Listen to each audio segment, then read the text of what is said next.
I'm John Jerser, resident Dungeon Master, welcoming you to Soliton D&D, home of Chronicles of Nildorin and Stories from Teristria. We'll jump into the adventure in just a moment, but first you should know, this is the audio-only version of our live broadcast, which streams most Fridays at 9 p.m. Eastern on Twitch. Our VODs are freely available after the broadcast, no subscription required. For past broadcasts, you can find the full story on YouTube.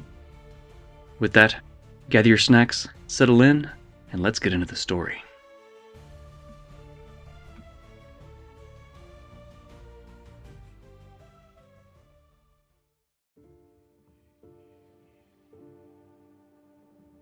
So you stand in about right there. So as your magic pulses outwards. Celestial, undead, or fiend is what you said? Yeah, there it is. Oh my god. Oopsies, sorry. Dang, Harding strong, she moved the cottage. Well, the cottage hasn't been summoned yet. As you unleash the magic, you don't sense anything nearby. So, Nim, as you begin casting the spell to summon your magical cottage, the oppressive weight of the Shadowfell kind of presses in from all sides. Twisted, dark landscape seems to pulse slightly, and the air around you grows still. The subtle shimmer, the familiar walls of the sanctuary begins to form. As it takes shape, the magical glow that it gives off momentarily pushes back the gloom. The structure forming from the materials around you, the twisted wood and the jagged stone, being pulled in. You've never really seen it look like this before. That's kind of part of the way the spell works, is it uses the local stuff to blend in, to kind of camouflage it somewhat. And as the spell finishes, you see the familiar shimmering form of Billy Lurch looking out the window. I'm going to beckon everyone inside. I'm going to push through the door, and I'm going to walk over to the counter, and I'm going to take out the box of spices that I have, and enough mammoth for us, and hand it to Billy Lurch and tell him to have at it. We're all safely in the cottage now? Yeah. Has the Gleeman gone in yet?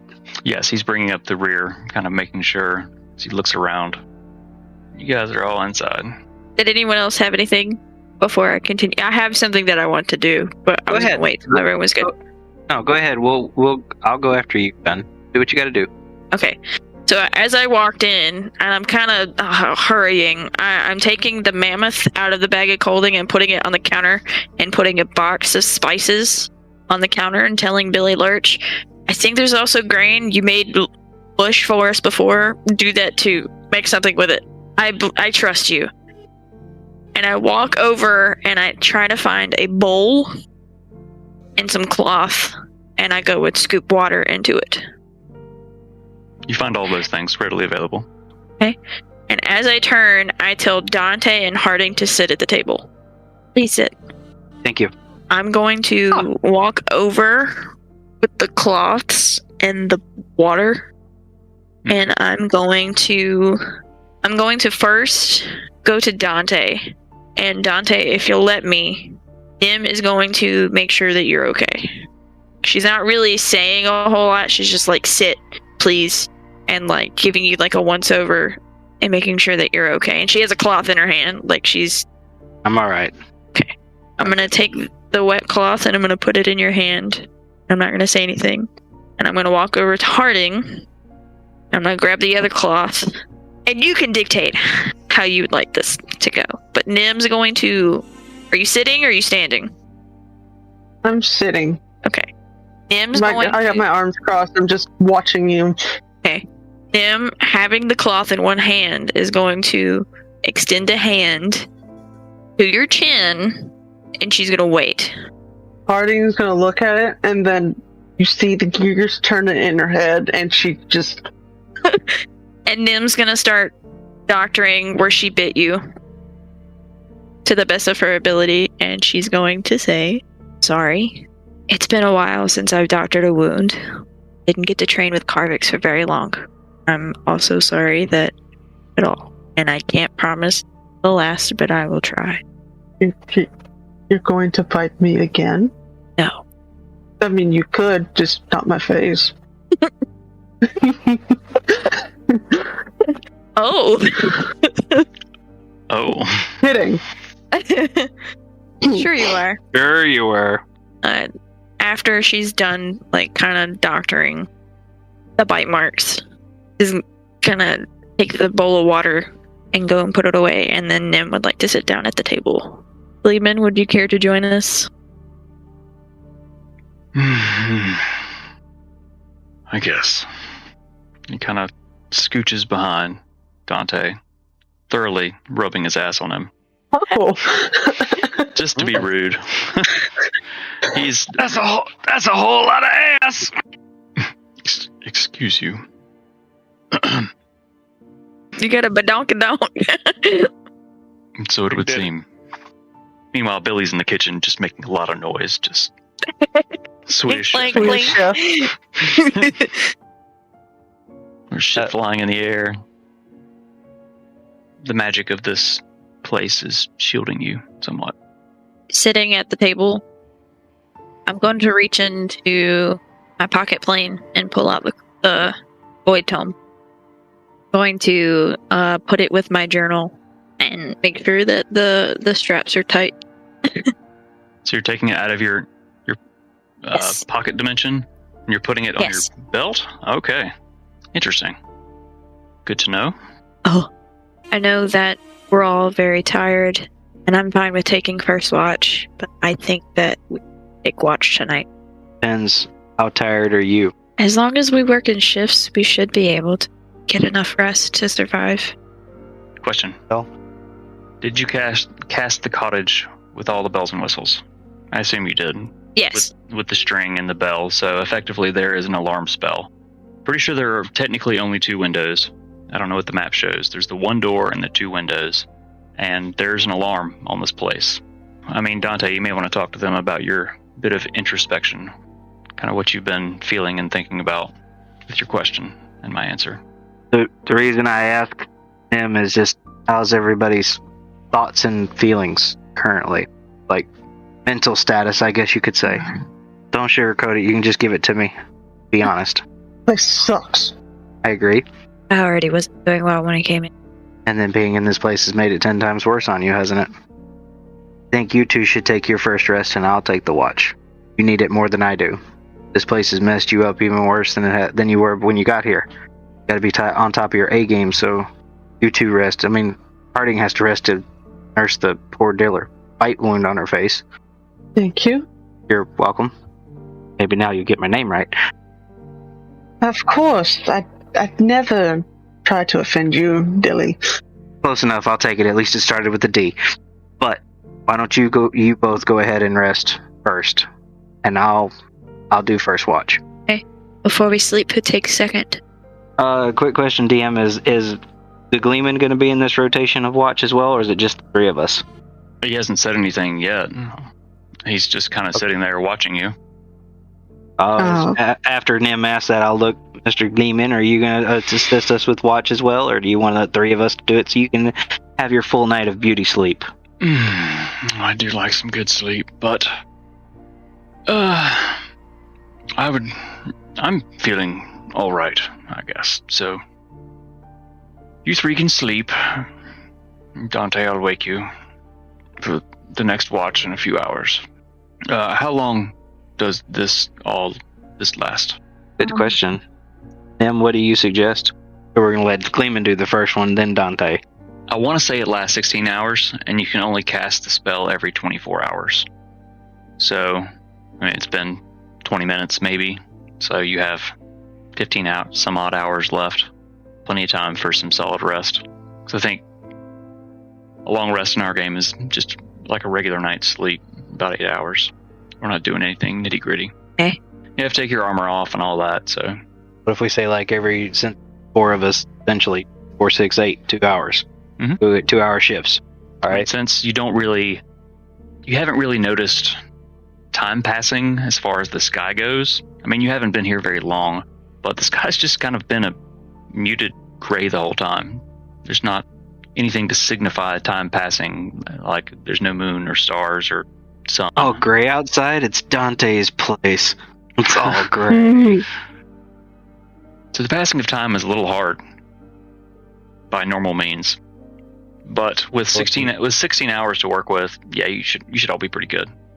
Gleeman, you take the first 2 hours, wake me, and then I'll take the next 2. Harding, Nim, you guys decide who wants to go next. I'll go after you. So it'll be Gleeman, me, Harding, then Nim will take up the last 2. Sound fair? Sure. He kind of looks beyond you at Billy, who looks to be plating stuff. Some mush and some meat, as requested. He's kind of over each plate. Oh, he putting that special spice on it. Look out now.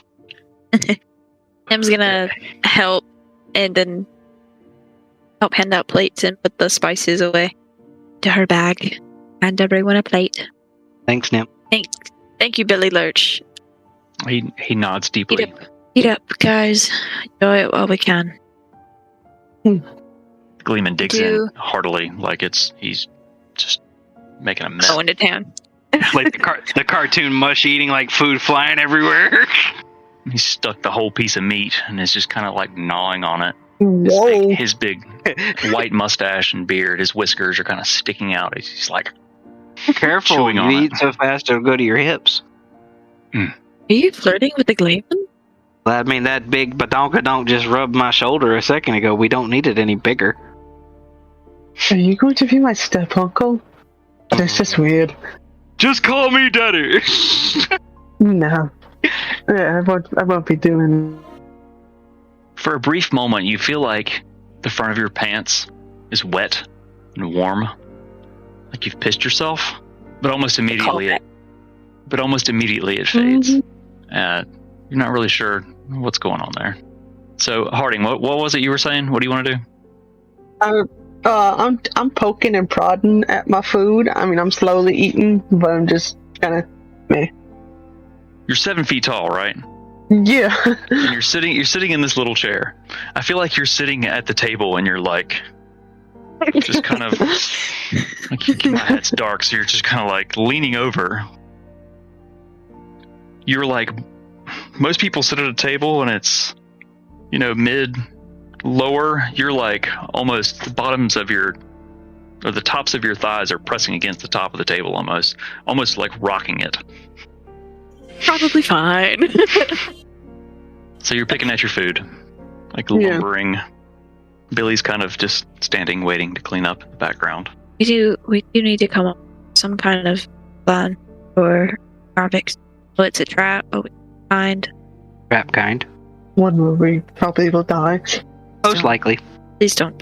Tell you what, I'll make you a suggestion. Going back to how I had our discussion earlier of really don't need a leader per se, but what if you and I come up with an idea for something as well together? Along with Harding's help, of course, but us co-lead together, let's put it that way. Yeah. We already know what Harding's gonna do. Swing, smash, and brunt force. Yeah. Tell me I'm wrong. For once, you're right. But you are right. We need to come up with a plan. We are going to save Carvix, and it is a trap. A way to make sure that we do this safely, carefully, where we don't lose anybody else, just like you said, and work together. Yeah. I think we need a code word. Hold the tome. To feel safe. I have some healing, but not much. I think we need a code word for it's time to bail, and we also some kind of strategy. Gleeman kind of leans forward between a huge bite. What do you mean by bail? If something happens where we need to get out quick, a word can be called, repeated back by all members. It helps. My code word is pineapple. Get out of my head. That was mine too. That's a safe word, not a code word. There's a difference. Safe words can't be code words. Yeah. I don't like this. It's getting fucky. Pineapple. Listen. So once the code word is said, what will happen? What will you do? We're not within range. I will get within range, and I will wait till everyone is close enough for me to get us out. But it's an end all be all. It's a last resort. It's not the plan. It's Plan Z. They all say. Whenever we've gone through plans A through Y. Why being, why the hell are we here? I'm sorry. I can't make another choice like this again and end up losing someone else, even though I sacrificed so much to keep them nearby and they leave anyways. I cannot do it again. I think that's the best way to do it, is where we all agree, hey, it's getting real, we need to get out. And I'm going to turn to Harding and I'm going to say, you cannot fall. Do you hear me? Hardy's gonna clam up again. Dude, I've never seen her stop talking. I haven't died on you yet. Yes, ma'am. And Nim's going to turn to Dante. Can't either. You're no fun. That also means you can't leave. Can't. I won't leave as long as you stop beating yourself up. Nim's going to put her elbow on the table and hold up a pinky. He's going to say, I can't promise it'll stop altogether, but I can promise I'll try. Just remember, she didn't leave just you. She left both of us. We're in it together. You alright over there? Are you talking to me? No, I was talking to Harding. So, I'll question, DM. Mm-hmm. For the watches, are we doing 3 watches? Or are we doing 4 watches? The 3? 2, 2, and 2? Is that what we talked about? That's what we talked about. I think what we said it was because he was doing it like as an 8 hour. We'd do 2, 4, 6, and 8. So like all 4 of us would take a watch. Gleeman's taking the first one, then me, then Harding, and you're taking the last 2. I think that's what we said, correct? Honestly, it depends on how long you want to stay in the cottage. Like, you have at least another 15 and a half hours to stay here, so you could all effectively sleep and still be in here. Yeah. Like, all right. If you all take a short watch, you're good. We don't have to figure out the semantics of it exactly, so you all are going to watch a little bit in a particular order, and it'll be fine. Okay. Yep. Hopefully. All right. That's all. Oh, yeah, it'll be fine. I'm going to look across to the Gleeman, and I'm going to say, you've been a good friend to us so far. Look forward to it. Don't wiggle your cat. He pushes his empty plate away. Delicious. Excuse me. You all finished eating. Can I smoke this? Yeah. Only if you share, Grandpa. I'll pass it around, yes. I think he pats it out and packs it up. Alright. I think I'll pass on smoking, but I will brew some tea. I'm gonna collect some plates, walk over to the sink and start cleaning up, and then get a kettle out, start brewing the tea? Uh, I think it's the last little bit of my gond tea. Oh, wow, that's from a long time ago. It is from a long time ago. In real life, in game time, it's not, has maybe a month, but... Wait, never mind. I still have plenty. Pretty sure you have like a couple sacks of it. I don't know how. I guess you have some. You have a bag of something. Holding and colding. That's right. You do have a bag of holding now. Yes. All right. So you brew some tea. It takes a minute for the water to get ready. Meanwhile, the Gleeman passes his pipe on to Dante. Damn, this shit seems to get stronger every time I borrow it from you. Woohoo! Rookie, it's really not that strong. You know, if we make it out of this, I'm gonna have to get my own pipe and get stuff, and just keep it and puff on it myself. I'll see what I can do. Alright, I got a drug dealer. I got a smoke dealer. To be honest with you, it's more just tobacco. That's what I said, smoke. Yeah, it's you're getting like a nicotine rush. Dante's never smoked, so yeah. It's a nicotine high. It's kind of a nicotine high. It's not really like That's what I said. I am an angel. I do not do that stuff. Dante the Ranger smoking the reefer. Uh-huh. How else do you expect him to turn into a wolf every time? Sheesh.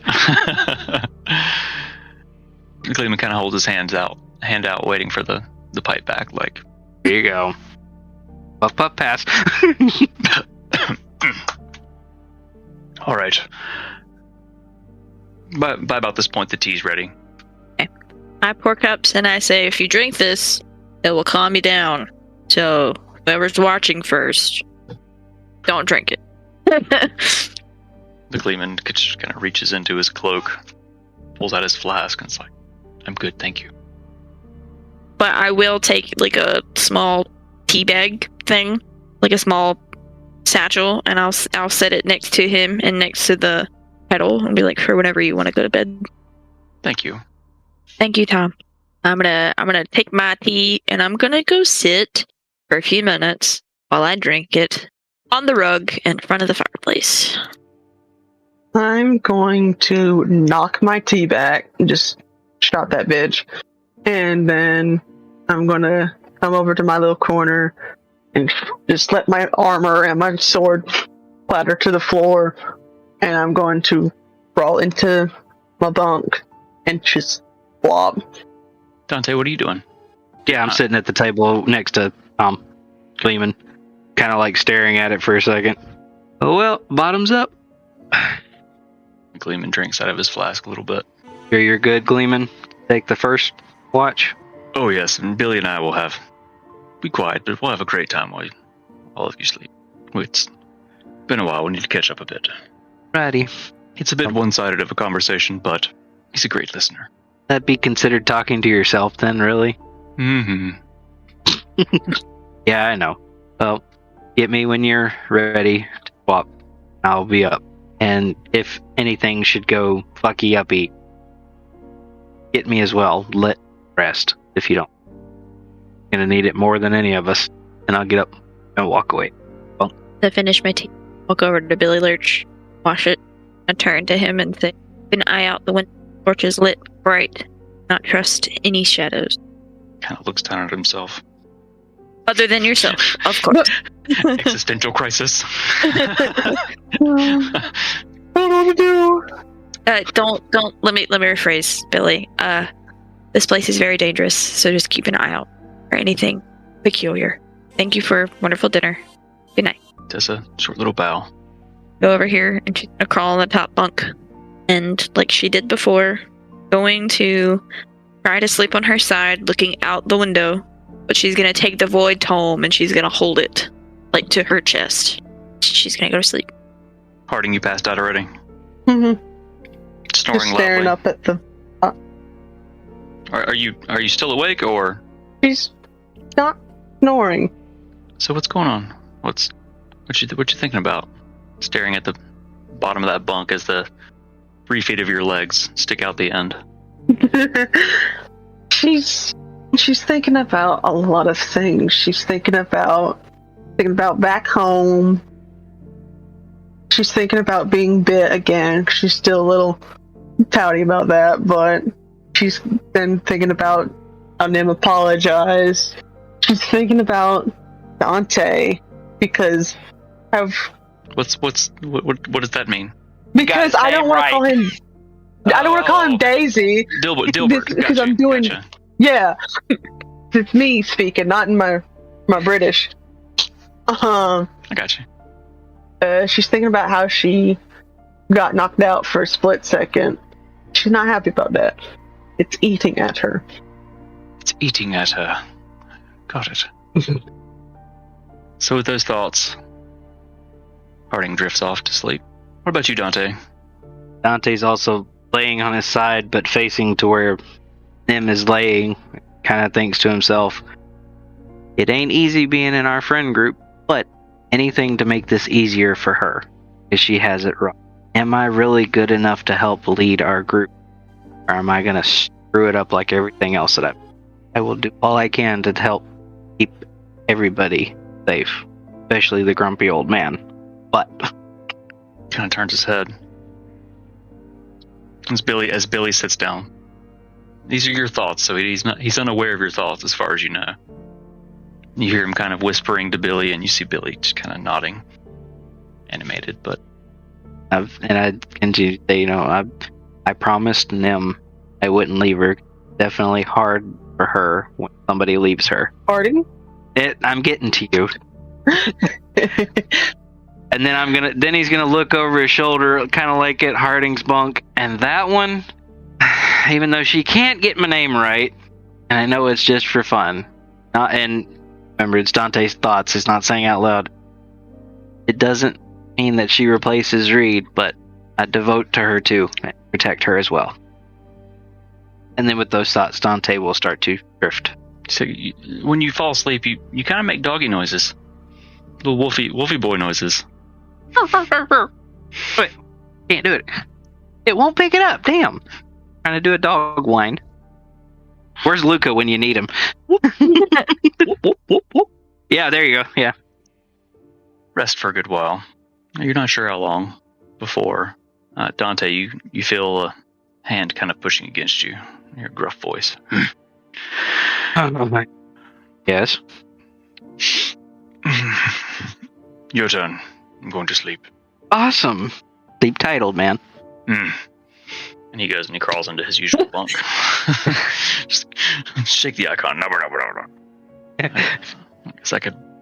So it is still undetermined time outside. It hasn't gotten dark. It's just kind of been gray. Yeah, outside. Stagnant. Yeah, it's constant, stagnant. It hasn't changed. A couple hours pass for you. Billy's just kind of sitting opposite of you. He's kind of just like... He's kind of a shimmering shadow almost, so he's not super expressive unless he like moves around and is animated about stuff. So he's just kind of sitting there, and it kind of feels like he's just staring at you, but you're unsure. I guess like as taking watch, you're like sitting and watching out the window basically just to make sure nothing shows up. But like as I'm sitting there like, and I don't have it, I actually accidentally lost it. My wolf necklace is missing out of my room, so I was supposed to wear it, but I'd be just kind of like sitting there staring out the window and just kind of like turning the pendant on my necklace around. Do I kind of like get a feeling, like a sense like Billy's looking at me and staring at me? I'd say you probably look over your shoulder at some point, and he's like right behind you. If he was breathing, you would have felt him like breathing on your neck, but you're like kind of like, oh, motherfucker. Oh, hi Billy. Sorry, I know I've kind of sat here in the quiet for a moment. I was just letting my mind wander over yonder. Just kind of shrugs. If you didn't, Dante, go ahead and take a long rest. I'm gonna say you slept long enough, or you will have slept long enough. Your watch goes and nothing happens. I'm gonna continue on and say that you wake Harding, who is up next. Wakey, wakey, eggs and bakey. Wake up, wake up, wake up. Kind of like come at the end of the, get at like the foot of the at the foot of the bed and yank on her feet. Come on, wakey, wakey. Don't touch my feet. I will kick you out there. Can't kick. You're stuck under the bed, but go ahead. It's your watch.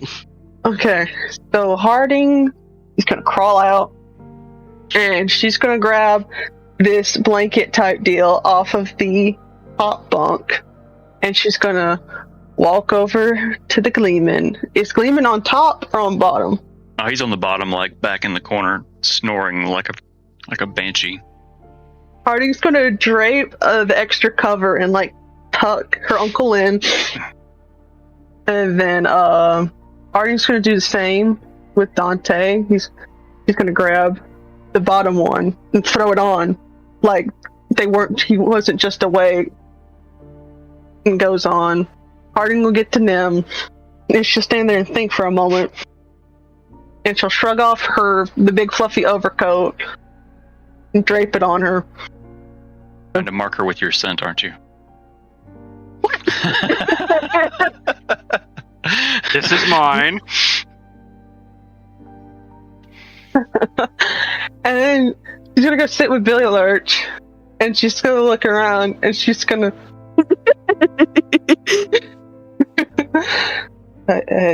you know how to play sheer stones and parchment?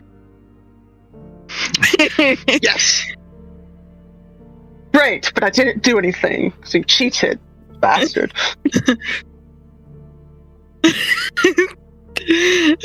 The Nildorin side. He can't speak, but you kind of start and he kind of follows along. I'm losing to Shadow. Roll a d20. The timing is really hard to do this over video, so we're gonna use some dice real quick.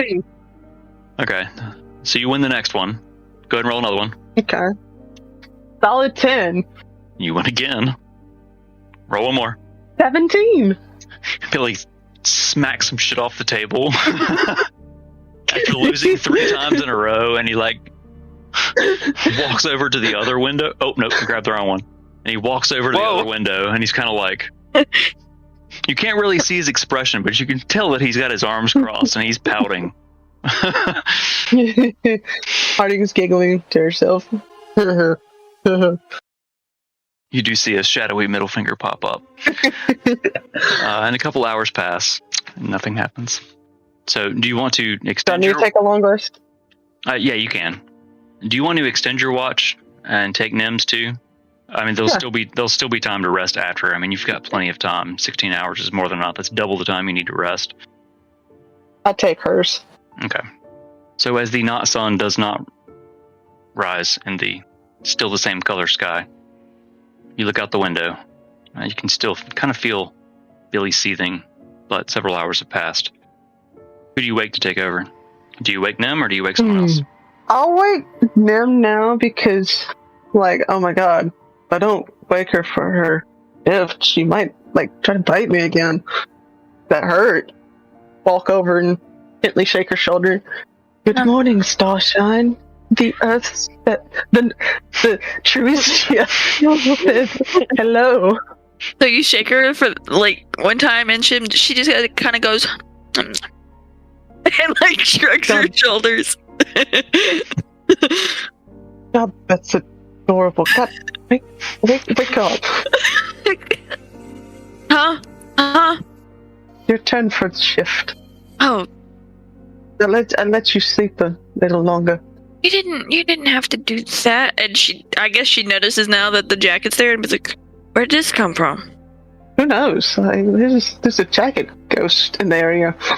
It's fucking flinging it and leaving. I'm gonna cock an eyebrow at Harding. All right, well, go get some rest. Have fun. Before Billy she Lurch walks is away, grumpy. I was gonna say, as you go to walk away, Nim whispers, "Thank you."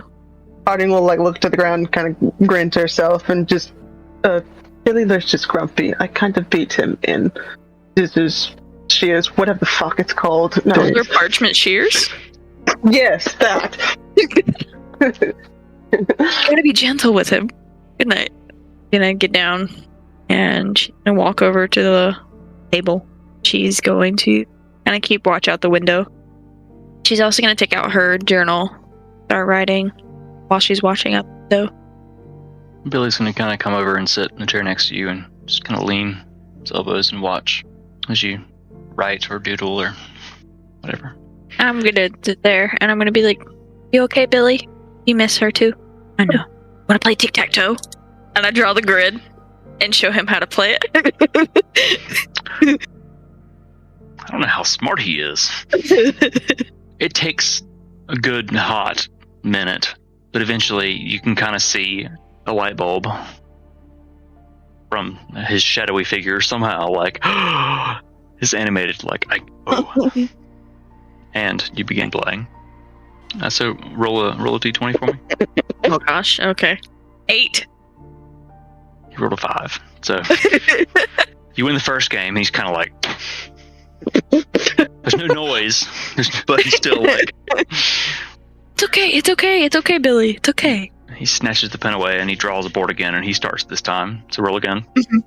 I rolled a 5. He rolled a 13. Okay.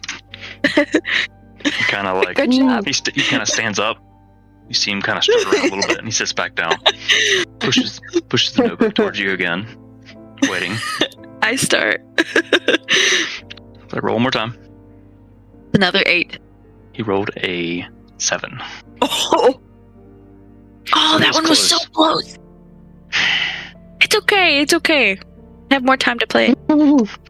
Play one more time. Okay. So roll once more. Oof. I got a 12. It's a natty 1. Oh no! He does Oh no!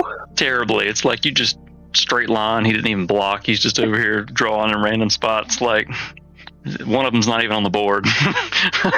It's on the table, actually. There's a big circle just drawn on the table now.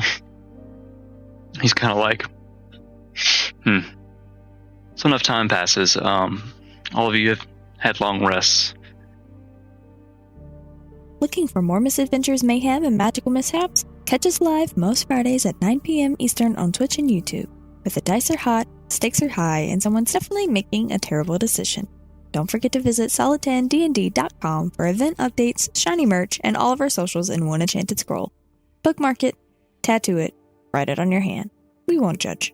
Until next Wednesday.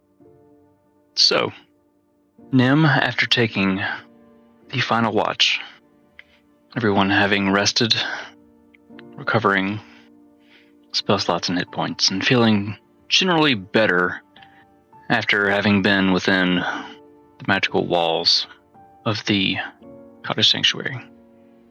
You've noticed that the just general negative effects of the Shadowfell itself have been muted while within the walls. The sanity, or the insanity that was there before, hasn't gone anywhere, but the effects that the Shadowfell bestowed upon you have faded somewhat. At this point, almost to nothing. So, Nim, you and Billy have just finished your 87th match of tic-tac-toe. There are several X's and O's all over the table, where Billy has just done terribly. Everyone else is still sleeping. Tom is in the corner just making a racket snoring. What would you like to do as the only one conscious? I will finally close my notebook and I will get up. And since he's kind of made like porridge type stuff before, I'm assuming there's like some kind of oats or something nearby. Some kind of general sack of shit. Not literal shit, of course, but... I'm gonna go through what I can, and if there's like oats, enough oats to make like a... Brother, may I have some oats? If it's porridge, that's fine. But I'm gonna season it like some cinnamon. And I'm also gonna take some more mammoth steaks, 'cause, I mean, that's the only thing that's left in this thing. And I'm gonna try to slice it and make bacon strips. Okay. Mammoth strip. As you're doing this, it reminds you of when you were at Reed's home place. It's the last time you made mammoth bacon. But you roll a sleight of hand check for me. Yeah, let me try my new dice. Work. Okay, not bad, not bad. You said sleight of hand? Mm-hmm. That's going to be a 17. The cuts are pretty even, and you didn't cut yourself. You think to yourself, it's probably not up to Reed's standards, but it's not bad. Fucking donkey! and the meat is still fucking raw, so you gotta cook it. Going to season it and cook it with the help of Billy Lurch. As you finish slicing it up, you see him kind of nod his head, and he takes it over to the fireplace and throws it on the little grill thing that's there. He's not solid, so you can kind of see through him. He's not a physical being. So the light mutes a little bit as he stands in front of it. You can kind of see the shit. After a few seconds, it starts to crackle, kind of pop, smell really fucking good. Meanwhile, I'm guessing you have like water boiling or something for the mush that you've seen? Yes. Okay. Yes. You probably did that first before you started dropping stuff, so at this point it's boiling, and Billy will bring that back over and set it on the counter for you, and go back to watching the meats. Start making bowls and setting them on the table. In the bag of jewel things, do you think that there would be normal tea leaves? Ooh. Coffee? I don't know if Beans? there would be coffee or tea, and generally I don't think the cabin or the cottage itself generates these things. Then I will just lay out some things of water, and I'll take one of the little bitty silver bells out of my component pouch and start ringing it. Kind of like a dinner bell. I mean, it's teeny tiny, but it's like ding, ding, ding, ding, ding, ding, ding. You tiny Wakey, bells. wakey. probably more aggravating than a big bell, but okay. Ding, ding, ding, ding, ding, ding, ding, ding. By the way, do I get the benefits of a long rest? Yes. You slept 8 hours before you even took a watch, so since Harding doubled up, but everyone's got a long rest. Billy not so much, but he doesn't. So Harding, Dante, does this tiny bell ringing? I go, ugh, fucking fairies, ugh. Fairies! I got parrots! Yeah, exactly. Okay, that doesn't work. Everyone kind of twitches really hard. I do the doggy like. What Alright. is everyone's passive perception? I really should know these things at this point. Oh, really? 14. I'm going to say Harding's probably just shy. I'm going to say it's a 15 that's needed. So Dante, you kind of doggy run in your sleep a little bit, but then you kind of you shake awake, and good old Tom Gleeman, he is snoring so loudly he does not wake up. Going to walk over to Are you on the bottom bunk, Harding? I need a minute. Yes, she's on the bottom. Okay, I will wait till she comes back. I'll go over to Tom, and I would like to try to snatch the blanket off of him and take a step back. Like Good. the corner. I'm getting out of range. So you're trying to sneakily snatch this away? This may take a couple different rolls. Okay, so first roll a stealth check for me. And she was never heard from again. Disappears in purple smoke. That's gonna be a 19. Okay, very nice. You passed that one, so now make a sleight of hand check. A natural 20 for a Fair. total of 22. Very nice. So you managed to you're like reach out. You grab the blanket. So what are you doing? Are you gonna jerk it away? I'm gonna jerk it away, and I'm going to step back, all the way across the rug. So she kind of yoink it. He's facing the wall, so he full on rolls over, and this is the extra blanket that Harding gave him in the night that you didn't know happened.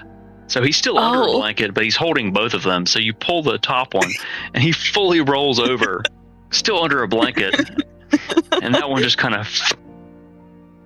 And you skip back away, and he's just facing you, still under a blanket.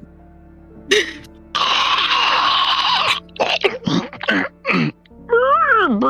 kind of farts a little bit.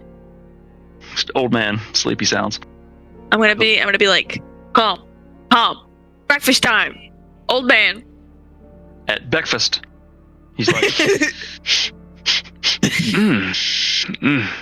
something smells good. Breakfast. What are you doing with that blanket? Breakfast! I got cold. Roll a deception check. Oh boy. What happened? She snatched the blanket off of him. Okay. The one you put on. Oh, well, I had the other Gonna be- one under that, too. That's gonna be a 21. He rolled a 10 total. So he's still kind of half asleep. He's got crust in places from drool and just eye boogers, and his beard, his beard's kind of stuck and matted and sticking out in a funny way, and one eyebrow's kind of off. Dude went to sleep and slept hard. You don't know what he did after you guys went to sleep, but it looks like he and Billy had a fucking party or something, because he's it's kind of why they like breakfast. How's that flask doing? Is it a little light? Oh, fuck. He kind of puts it away and doesn't say anything else. He gets up and he kind of stretches. Oh, and you hear it's just so many bones popping. Oh, kind of like a Merlin in Sword in the Stone, kind of doing his stretches like the old man, oh. I'm gonna point to the table with the bowls on it. There's some porridge over there. Hopefully a little bit more flavorful this morning, but it's ready for you, and bacon will be done soon. And bacon, nice then touch. Nim's gonna walk over to Harding, who I'm assuming is still asleep. Yes. Nim's gonna get real close to her ear and be like, Harding. Creepy slow doll turn. Would you like some breakfast? I mean, if you're offering, I guess. There's a bowl for you on the table. Ah, thank you. Nim's gonna pat your forehead and be like, "Don't hit your head on the way up." I'll try not to. And she's holding the extra blanket, and she's gonna throw it over her Harding. And suddenly, Raven. you're blinded. You're half asleep. You don't know what happened. It's just everything went dark, and you're. Thank God, I'm gone blind. Push your This arms is out. terrible.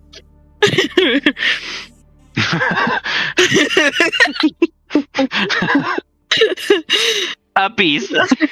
Your arms are so long as you do this, like it tints the blanket, kind of begins shining underneath the edges, and you're like, oh. Thank God, there's a light at the end of the tunnel.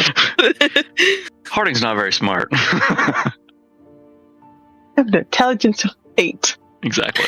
I You're like, know what I'm doing. Yeah. All right, Dante, you've been awake. Are you just kind of like watching this? Did you get up? What you doing? I'm kind of just like watching the fiasco, kind of like with the blanket still over my head a little bit, but peeping out. Yeah, just like Kicking your legs behind you, like. What's going on over here? Dante, there's bacon. bacon. The maple kind? kind of like a quick shift, like of my ears like perking up. Bacon. Like the Give it wolf to the ears cat. just show up. No. So Billy grabs the pan. Just no gloves. Just grabs the pan. Brings the bacon over. Just kind of like kind of wafting it around. I'm skipping by Billy. Bacon, bacon, bacon, bacon, bacon, bacon. He walks around and puts it on plates. It's Harding, her hulking form, just kind of lumbers over. Harding's gonna take the chair and like put it to the side and sit on the ground to see if that helped. Like crisscross applesauce, you sit on the floor. Yeah, Okay, you're still yeah. you're actually now With like even the blanket on me. just kind of wrapped around you. But like as she's walking, like Dante's kind of got his humor back. It's like fee, fi, fo, fum, Harding, here she comes. You hear as she drags the wooden chair across the stone floor. It kind of clatters across, and you just harumph, sits on the floor, crisscross applesauce crossing her legs, blanket around her, and she's still like eye level with all of you. Welcome to our level. Oh, As Billy serves This is everything up what to it's everyone. like. What did you say? I said, this is what being short feels like. Him just looks sad. Him make an emotional damage saving throw. Any modifiers? Oh no! A single tear. Is a 5. Single tear runs down your cheek and drops into your porridge. So I just mixed out of it in. curiosity, for kicks and giggles, I rolled 2 and I rolled another nat 20. You manage to hide your emotions. I'm gonna. Do I see like the tear stream? Roll a perception check Oh shit! Okay. with disadvantage What the? I don't. Why disadvantage? because she's sleepy, Yeah. sitting on the floor fair. and wrapped in a blanket, That's fair. That's valid. and also wouldn't understand what it even means, that the context of it. Just kind of offhand flippant comment. She's not very smart. I got a solid 10. Solid 10's not going to do it. You don't notice, as it's fleeting, it's quick. It's a singular big crocodile tear that just runs quickly. It's so heavy, it falls off her cheek into her food. What a seasoning. Extra spice. She mixes it in. I'll eat my own tears to be happy. You're gonna suffer, but you're gonna be happy about it. Where have I heard that one before? Moving on. So you all eat your breakfast, kind of in a hurried manner, as it feels odd to have spent so much time after just kind of the bustle and the rush of the travel over the last few days and the threat. You savor it, but also you're a little anxious about what you're going to do, where you're going to go, how you're going to get there. Ready for some action, but worried about consequences. So you stuff your faces, and Billy collects the plates. I guess Tom should have a long rest too. After breakfast, I'd like to add that Nim kind of goes over to the water barrel and like gets another bowl out, and she kind of like cleans up a little bit, and then she braids her hair back out of her face, tries to slick some of it back so that if there's any flyaways, it doesn't get in her face. And then she'll say Mechanist, and it'll be her original get up, like all the buckles, all the buckles and everything. Not the peacoat. It's going to be the OG. Early campaign. Gotcha. It's going to look like she's wearing the cloak that her mother gave her. The one that got stolen. Gotcha. Billy is doing dishes. Gleeman is smoking his pipe. I believe that spell only lasts for 8 hours. Yeah, so it's gone. Yeah. So. I think it lasts for 8 hours or until you long rest, which you did both of, so. Yeah. Billy is doing dishes. Tom is smoking his pipe. His after breakfast pipe. He's looking much more lively. I mean, as lively as he usually does. Still grumpy, but awake.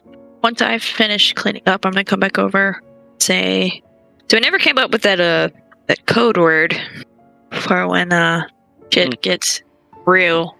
So what's our code word for Beat it. All right. That's what I got. What did you have in mind?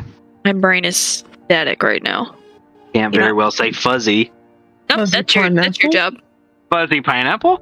Fuzzy pineapple. We might scare our enemies if we say fuzzy pineapple. The thick of battle. Fuzzy pineapple! Is he doing a spell? It's somatic components, or no, verbal components. Waving your hands around. Fuzzy pineapple. Right. Walla Walla, Washington. While we're sitting there and we're talking, I would like to use 3 Bastion of Law points on myself. Serious question, Nim. Have you come up with an idea of what we need to do? Or have you... let me rephrase that. It's a little bit better. What is your opinion for what we need to do rest of this? Right now, we need to get some sort of... need to get to the mountains. I'm hoping that's whatever direction this compass is sending us as I hold up my book and say, by the way, it glows now. Oh, very nice. A nice little nightlight. Wait, hang on. I gotta get the actual... It glows. I think that we... What color is it? Brown? Everything looks like shit to me. I'm sorry. I think we need to keep an eye out for the shadows. Stay away from them. I believe that carrying a torch might be for the best. I don't know if it'll dispel anything, but light hides the shadows, so light a torch. I believe if we can do it, I think we need to try to stay out of the water. Yes, because Lehman did say don't disturb the water. So don't get in the water. Fish splash. And once we get there, then we assess what's around. We can try to make a plan for that now, but there's a high probability that plans will change. So let's get there first. Stay out of the water. Keep an eye out for shadows. I say that I don't think we need to tie ourselves to each other again, but I do think we do not need to go off by ourselves. Fair enough. Stay close together, but not tight knit. Right. Question about what you had said on one. Good plans. I like it. Solid. Here's one thing. You're saying go towards mountains. Or wherever your thing is leading us. That's what I was gonna ask. Is do you still want to follow what book here is telling us, or are we going to try something different? I'd say, wherever you're leading us, I'm assuming it's going there. I don't know if it is. Well, you know what happens when you assume, waka waka. But yes, we will go wherever the compass is pointing, and I will continue to navigate us that way. All right. Harding, do you have anything you want to add? Let's not die. That's a good one. That's implied, but yeah. Speaking of, question. Or Harding. Oh, okay. If by circumstance, someone were to fall, do you have me is to pick them up again. You mean, can I bring someone back from the dead? Yes, Yes. you have the components Alright. to do so. No. I don't have that. What is it that you require? I'm the last born. I'm screwed. Crap, I'm the firstborn. I'm screwed. Well, there goes your navigation. I'm an only child. As far as you know. Intrigue. Daddy did get around in his younger years. Go ahead and bonk the DM. Whoa. That's a I need diamonds. 300 gold. I'm going to reach into my component pouch, and I will pull out 1 diamond, 100 gold. So you hand over a diamond worth 300 Yes. GP? The Gleeman kind of leans forward. So, we're going to carry a light, stay out of the shadows, but I think that might be a bad idea. Yeah? Well, if everything is dark and we are the only light, then everything will see our light, right? To us. Moths to a flame. So it may be best if we just stick together and keep a good lookout and try to be quiet. Okay. I don't think we should tied together again. That on a boat, sure, that worked, but in retrospect, we should have not for quite as long. What was the other part? Breakfast was good, thank you. Still a little sleepy. What else did Carvix say? Something about shadows and staying together and just nothing. I don't know the way, but beware of the shadows. They twist and deceive. Stay together and trust nothing. All right. I'll be ready. Okay. Stands up again. He can't really do much in the corner with Harding on the floor next to him and Dante on the other side, but he kind of stands and rolls his shoulders and adjusts his very colorful cloak. Something you guys probably just now notice over breakfast after sleeping is that there are vibrant colors here. Outside things were muted. But the Gleeman's like, all right, I guess on with it then, yes? Done with. Any spells or anything you want me to prepare before we go outside and things to be ready? Just in case. I'll stand up and go, I got one, but I want to carry it, get it with me, just to have ready on the standby, just in case, if you don't mind. Real quick, Nim, I didn't mean to interrupt you. You're good. And then Dante's going to reach back, touch the big quiver on his back, and cast flame arrows on his arrows. Touch your quiver containing arrows or bolts. When a target is hit by it, it uses ammunition drawn from the quiver. The target takes 1 extra 1d6 fire damage. Oh shit. Spell's magic ends on the piece of ammunition when it hits or misses, and the spell ends when 12 pieces of ammunition have been drawn from the quiver. So no time limit, it's just 12 arrows. Baller. Okay, so keep up with your arrows. You have 12 shots that add 1d6 fire. Awesome. I thought that was like you had an hour and so many arrows, but sweet. Oh, no. I just read it at the bottom. You are correct. Concentration up to 1 hour. All right, so since you have to concentrate on that, like subtly in the back of your mind, you can't cast other concentration spells. If you do, that will drop. Just a note. Got it. Cool. Yep. Okay, I thought there was some kind of time limit on that, but I wasn't sure. It'd be really cool if there wasn't. I don't think there's anything that Tom is going to prepare, but you see him kind of concentrate for a moment.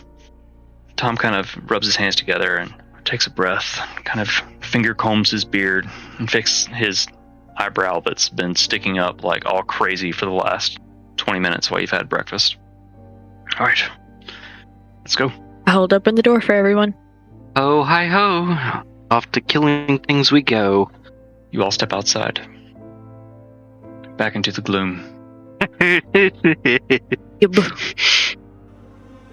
All of you exit the cottage sanctuary. What do you do? Which way, Dante? The cottage still stands behind you. I will I will wave to Billy Lurch. As you dispel the cottage, the oppressive nature of the Shadowfell presses in against you almost immediately. It's as if you snap back to just the anxiety. Nim, as you dispel the cottage, the timber, the stones dissolve, crumbling back into the ground. The final pop. It disappears completely. And since you're the one kind of standing, focusing on this, you notice a figure crouched in a place behind where the cottage once stood, as if it were hiding behind it. At first he kind of seems to blend into the mist and shadows. His form is gangly and hunched. His eyes kind of glow softly. It's the only thing that really distinguishes him from the gloom around. He shifts slightly as the cottage disappears. Startled, his eyes widen, darting nervously between each of you, with a rough voice. Safe. Yes. Safe inside those walls. But not outside. No. Not safe outside. He kind of moves and is jerky. You can see just his body language is strong. It doesn't take an insight check to notice that he's nervous. Feels unnatural, like a forgotten thing, something abandoned, left to rot. I'm going to, I guess if she notices this, she's gonna kind of like jerk back. Seeing that it's nervous, I'm not going to approach it. But I'm going to kind of deepen my voice a little bit, trying to make it more imposing, and say, "Who are you?" As you speak to him, he jerks, moves back a little bit. You step into the dark. The dark. It waits for you. You're too loud. Yes, loud. They'll hear you. They're always listening. He gestures behind you towards the swamp that you've yet to enter. The shadows, they watch. They wait. Let them take you to. You ask. You ask who I am. But names. Nothing I have. Nothing. I am nothing. I was something once. Now, I am nothing. He kind of turns and looks to the ground. Very slowly, being ever so cautious, Nim's going to take a knee and kneel and say, "Know these shadows. Can you guide us?" He takes a moment. He looks up from the ground at you. We must move. Too much waiting. Too much standing still. It calls to them. Yes. Yes. The dark loves the still ones. Follow nothing. He moves around. Not near you, but moves around. He kind of moves in this weird kind of crouching, shuffling, jerky way. I'm gonna look to Dante and Harding. I will stealthily follow. I'll look to Dante before I stealthily follow. Was that the direction? So roll a stealth check. Anyone else? Oh god.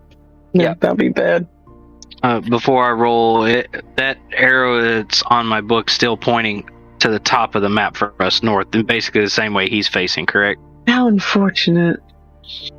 You said Disadvantage on my stealth checks, and I rolled a natural 20 for one of them. And 13 for the other, so I got a 14. Got a solid 10. I got an 11, so I'd like to use the luck point to re-roll, please. All right, so let me jot these down, because this might be important.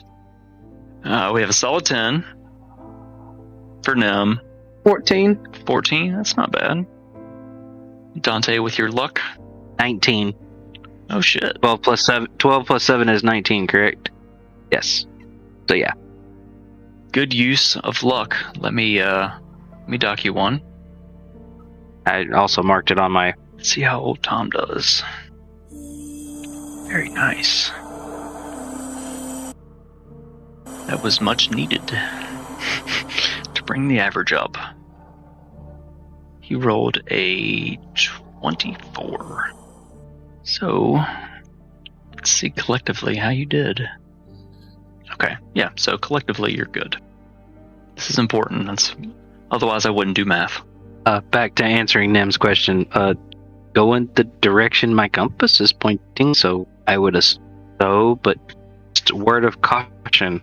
Remember what we were told. Trust nothing. Right. If he knows the shadow and he can skirt us around something, great. So we leave. Is this what you would like to do? Nem. For now. Harding, what do you think? I mean, Kovacs did say to trust nothing. True. Well, keeping that in mind, and because of what Nem says that he knows his way around the shadows, I say we follow, but be cautious. At a distance. On your toes. Nem, with that being said, though, do you want me to follow behind him as well to make sure it's going in the direction that I'm still navigating, or do you want to go first? You go first. You know the way. I'm on your heels. All right. Here we go. Dun-dun, dun-dun, dun-dun, dun-dun, dun-dun. Remember to keep quiet, though. Oh. Oh. Nothing stands at the edge of the swamp, and he seems agitated, waiting. As you begin moving forward, so does he. Skips along. How close do you keep to him, Dante? Not like right on his heels, but maybe like 10 steps behind, really. Where at least I can still see him, but I'm not, I can not right behind him, but just a few steps back. Okay. Where I can at least keep a, sharp eye on things as we're walking and following him, but I'm not riding his shoulders. So he runs forward. Well, I say run, but he's kind of on all fours, just creeping forward, and he'll stop and he'll wait.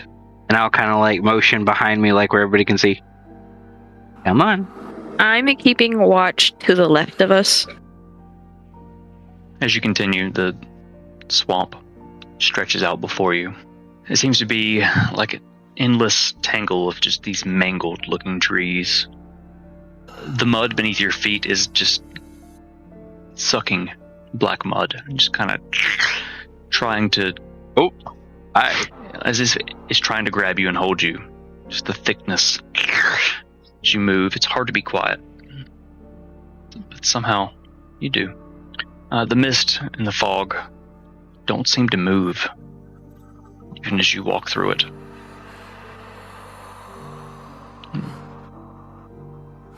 As nothing skips forward from time to time, you're keeping your distance. He almost disappears. If you were not to stop and wait, you'd lose him entirely. The deeper you get, it's hard to see, honestly. You can't get a long sight line with the fog and the trees. The air gradually seems to feel heavier against you. The oppressive feeling, now almost physical, with the fog itself.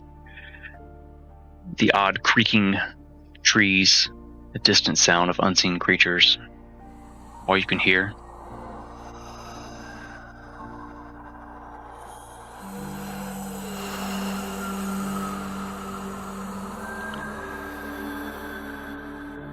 It's as if the swamp is alive in a dead kind of way, if that makes any sense. Undead, watching and waiting. Dante, since you're closest to nothing, he seems to move through the terrain in a familiar way, his gangly frame slipping almost silently through the muck. He glances back every few steps, his eyes glowing, scans the area. As you finally get somewhat close enough and stop, waiting on everyone else, he turns, comes closer to you. He's still a few feet off, the nervous kind of creature he is. Quiet. Quiet. Too much noise if we're here. Ahead of you, the mist shifts oddly, revealing figures standing in the shadows, the mist amongst the trees, motionless.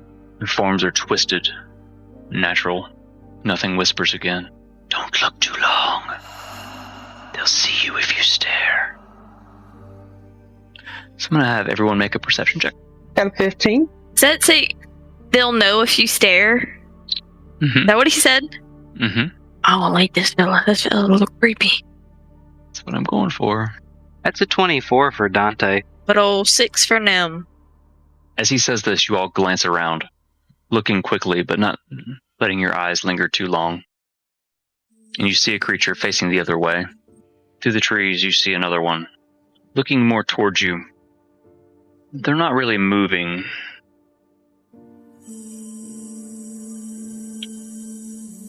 But the swamp does begin to feel cold.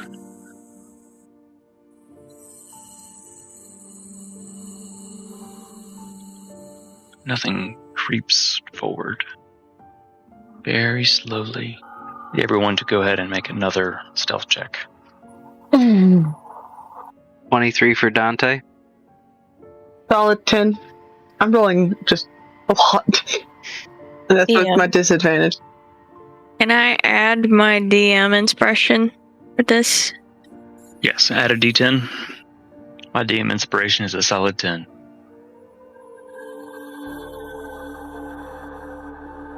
I'm also going to use my DM inspiration. Thought you were going to say that till you were 87. Well, I got a little while. I rolled a 14. Whew. Okay, I like that better. I have a 15 total. Dante's 23 and Tom's high roll. Surprisingly, Nim is the one that fumbles a bit. The nagging doubt and the sudden surge of fear causes her to stumble a bit, but Harding manages to right her again, following behind. Nothing turns and whispers, It's there. A watcher. Don't let it see you. Quiet steps. Don't look back. Don't look at it. With Nim's stumble, you see this one move a bit. Its gaze shifting.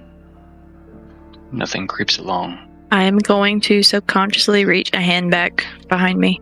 I'm going to take Nim's hand and squeeze it, letting her know I'm there. Nothing scrabbles across the watery bit. Continues forward. You hold this pattern for hours, creeping around trees, under branches, across wet, soggy, boggy water. I would like to tap Dante on the shoulder at some point, and I'm going to gesture to my tome, and I'm going to give a thumbs up and point in the direction that we're going. Does Dante understand what she's gesturing? Roll an intelligence check. Oh no. Oh no. So that's an 11 plus 1. It'd be 12. I think that you probably, she is doing a good enough job pointing to her tome. And, let's see. I guess, Nim, you need to roll a check too. What do you want me to roll? Roll a performance check for me. That's going to be 16. So you mime this out, whispering quietly. I'm just using symbols. You're miming. So you manage to mime this well enough that even with his intelligence roll, he gets it. It takes him half a second. But Dante, you look down at your tome to see which direction the compass is pointing. He points straight on in the direction that you're going. I point straight ahead and hold a thumbs up. As you continue forward, you come into a small little grotto that's surrounded by a couple trees. For good cover. Stop here for a moment. We're safe. Not long. You kind of shuffles awkwardly. He doesn't seem to ever really stop moving. He kind of paces around. I do not trust him. I'm going to, I am looking around, and if I can, I'd like to do an insight check. So what are you looking for in your insight check? I'm looking to see if there's any give that he might be leading us into a trap. So any, tales of, I don't know him that well, so I don't know what his tales are, but, the generic tales of a liar. So, he's already a nervous creature, but maybe a little bit more of a tale, if that makes any sense. Fumbling, picking the skin. I'm going to have to say, on the surface, what you've observed so far, he seems to be a nervous wreck, and there's really no way to really tell, without talking to him, to be honest with you, what his motivations are, or he does give off an untrustworthy vibe, but this whole place does. As soon as you stepped out of the cottage, you felt oppressed again, in every way possible. And what you've heard him say, he's probably been here a long time, and he's been experiencing those feelings for a long time. So it's hard to really know just by looking at him and trying to gauge his intentions by looking, but you try to, and you don't really get much just by looking. Okay. I'm going to whisper to him very, very, very low. Why are we stopping? As he has before, when you've spoken to him. He flinches. You ask questions. Yes. Yes, everyone asks. But no answers here. Only silence. I was something once. We all were. Had names. Had faces. Had people. Of the dark. It eats at you. Bit by bit, it takes everything. He begins to kind of pace more nervously. I tried to fight it. Once. But now, I'm nothing. He turns away and he's looking at the swamp again. And turns back to all of you. Nervously looking from one to the next. Waiting. Do you guys have any questions? No. Okay, I'll ask one more question. So the same whisper. Mm-hmm. Where are you leading? He takes a moment. There is only one place. Beyond the Shadow Swamp. It's the Black Desert. Nothing but sand, shadows, death. No trees or water, just endless black. Harder to hide there, yes. Yes, much harder to hide. Exposed. They'll be watching. Must never stop moving. Let me find you. Beyond the desert, it's a Tumurvar, Death's Keep. As he says this, he looks truly afraid. I've been there. I know what it is. It took everything from me. It twisted me. I'll take you there. It's the only place to go. Everywhere else there is nothing. I am nothing. I'll show you the way. But I won't go inside, no. Nim won't say anything else, but she'll gesture.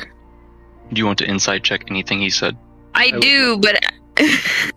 I would like to, because I'm kind of sitting there I'm not trusting. Roll your insight checks. I rolled a 14 total. I just rolled a nat 20. 19. Nat 20 plus what? Plus 4. I know a number better than 24. What? 25. As all of you are watching, kind of leaning in, listening to his raspy, gurgly whisper voice, he doesn't make eye contact with any of you. His eyes are darting. He's nervous. But from what you've gathered, at this point it's been a little while that you've been in the swamp with him, not just the few minutes that it seems like. That's just kind of his nature. From what you can tell, his fear of Death's Keep, or the Tumulval, as he called it, was genuine. And his statement that there is really nothing else here to see or do, that he assumed your destination. You do sense an underlying... There's something he's not telling you. You can't tell whether it's good or it's bad.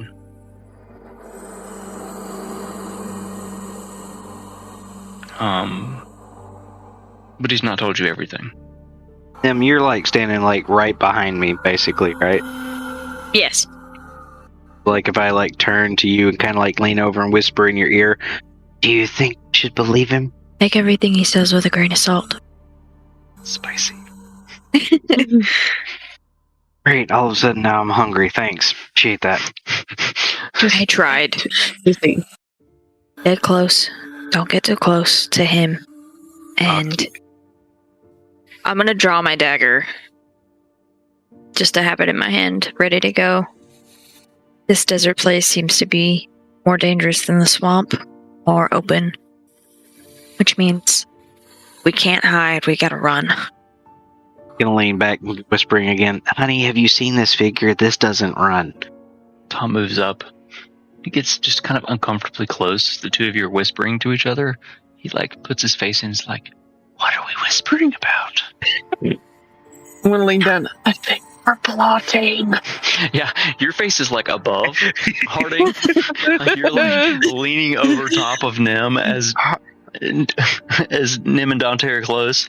Tom kind of walks around and is like, Harding is our chandelier of the group. pretty much, yeah, like big gray face above you, little bottom tusks. So what are we whispering about? We're deciding if we want to follow or not. Trying to make sure he's truthful. What do we not trust about him? I know he seems weird, but... I don't know, it's almost like he's not telling us something. Have you asked him? Just say the word. I'll fucking break him. No! Harding, no. We can't just start hitting people. Bad, Harding, no. Nim's gonna pull out of the circle and like lean over and be like, what are you not telling us? To whom? To nothing. It's so confusing. I love it. It's so hard to write. I'm like, and nothing happens. Oh, wait. Oh no, he happened! Yeah, exactly. What did he happen? And nothing is said. And nothing said. Nothing. Stop sneezing on me! Too long. We've stayed still too long. This is what happened last time. I was once like you. I had friends, people. But they left me. They were lost. I'm alone. I'm nothing. I'm nothing without them.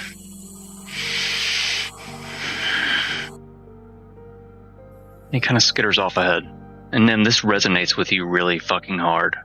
Mm-hmm. So hard. Harding. I'm going to pat them and be like, Okay. We're going. Slowly, I catch up to him. So over the next several hours, probably the next, it's hard to tell time. Like you really don't know without anything happening with the sky. Time, lots of time. You're tired. Though you've been moving slowly with a guide and with Dante helping his rangerness. Huntery rangerness. You eventually come to the edge of the swamp.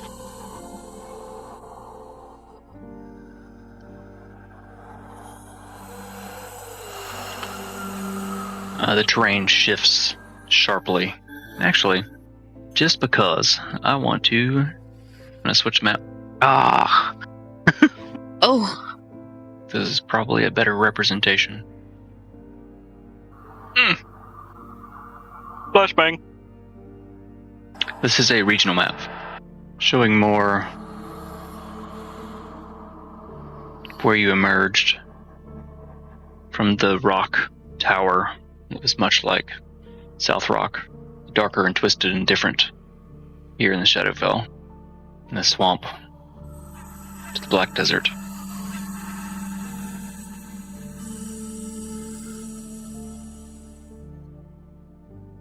So the blackened ground, the sucking mud, as we've called it, gives way to dunes of dark, shifting sand. The dunes themselves tower, dominating the foreground in front of you. The dunes themselves block much of the path ahead, and exiting the trees, though barren as they were, the sky's still gray, lifeless, and endless. Beyond, as tall as the dunes may be, craggy, dark peaks of the mountains beyond are still visible. The air is still but heavy. The sand is very fine, but it's dark. It's unlike any sand you've ever seen. Despite the general vibe of the Shadowfell, Dante, you're kind of excited to see a desert. It's kind of your jam, so keep that in mind. Jam, dude. All right, to the Black Desert we go. Hi-ho, hi-ho, hi-ho. On to go. Nothing ahead of you shuffles forward. His gait is different than it was through the swamp. He seemed to move carefully, picking where he placed his hands and feet, moving through. The desert, he seems to move in a more swerving, kind of weaving across the sands. This weird, unnatural rhythm. The Gleeman is having none of this. Tom just walks in a straight fucking line, which could prove bad. As you all kind of catch up with nothing, as he slows, his weaving gets wider. Still can't get over that. Trust nothing. You hear him kind of mutter, No straight paths here. The sand, it moves, it shifts, it hides what waits beneath. Stay close, or you'll be swallowed whole like the others. nothing wanders ahead of you in a swerving motion. It stops waiting. Again, he doesn't stay still very long. Huh? Does he really have jokes, though? That's why they always fall flat. Yeah, it fits. He tries. He jokes. He kids, and no one laughs. I love our stray conversations that aren't D&D. They're fantastic. We're here to entertain. Waka waka. Nothing stops ahead of you after his weaving motions, but doesn't really stop. He kind of keeps just zigzagging, almost in this weird dance that's not a dance. He won't really stand still in the sands as they shift. Not with the wind, but in this unnatural way. And he says in his weird, whispery kind of voice, You step wrong, you sink. You'll never stop sinking. Stay light on your feet and quick and quiet. This place knows you're here. It hides things that move beneath, quickly. And he skitters off. I will mimic him, and I will look at Tom, and I will raise my eyebrows at him. So roll a persuasion check. I'm assuming you still have my hand, so I'm getting pulled along. Sure, yeah. All right. I just want to keep up. It's 13. Fromage. I rolled it a 5. Omelette Wait, du fromage. a 13 and you rolled a 5. Got some Persuasion's riz. a +8. Dave, you got some riz. All right. He still beat you by 1. That's just a straight roll. I didn't even add any kind of modifier to it. So, as you say this and cock your... Sorry, I got distracted by the doggo in the background of you, Dante, like doing the circle thing, and now it's licking its asshole. I'm not even kidding. Like, this is inappropriate for stream. We're gonna get fucking banned. Not because I said cock and paused. Dog booty hole. He cocks his eyebrow as you and Harding zigzag across, following Dante and nothing, across the sand. Have it. And he walks in a straight fucking line. No fucks given. The Gleeman, he just walks straight across the fucking sand. Just his colorful cloak that is muted by just the general vibe here. Walks straight across the sand. Greetings, Tensfolk. John Dresser here. Thank you so much for being a part of our story. Be sure to like and follow so you'll never miss the next chapter. You can catch the adventure live and uncut most Fridays at 9 p.m. Eastern on YouTube and Twitch. Just search Solid 10 D&D, and we'll see you there.